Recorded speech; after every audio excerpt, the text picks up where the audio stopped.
এক গ্রামে রাহুল নামে এক যুবক বাস করত।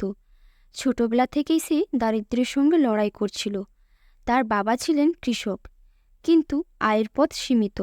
তবুও রাহুল স্বপ্ন দেখত বড় হওয়ার, জীবনে কিছু করার। একদিন রাহুল শহরে গিয়ে একটি ছোট দোকানে কাজ শুরু করলো। কাজ ছিল কঠিন, তবে সে হাল ছাড়েনি। সে জানত পরিশ্রমই তাকে সাফল্যের দিকে নিয়ে যাবে।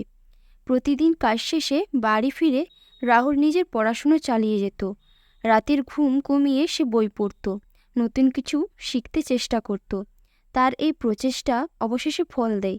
রাহুল তার চাকরির পাশাপাশি একটি ছোট ব্যবসা শুরু করলো। প্রথমে লোকজন তাকে অবহেলা করত, কিন্তু তার সততা এবং পরিশ্রমের জন্য ধীরে ধীরে সবাই তার দিকে আকৃষ্ট হলো। তার ব্যবসা বাড়তে শুরু করলো, আর তার সাথে তার স্বপ্ন। অবশেষে কয়েক বছর পর রাহুল সেই গ্রামে ফিরে এলো। এখন সে একজন সফল ব্যবসায়ী। তার জীবনের কাহিনী গ্রামের ছেলেমেয়েদের অনুপ্রেরণা হয়ে দাঁড়ায়। রাহুল প্রমাণ করে দিল দারিদ্র্য কোনো বাধা নয়, ইচ্ছাশক্তি এবং পরিশ্রম থাকলে যে কোনো স্বপ্ন পূরণ করা সম্ভব।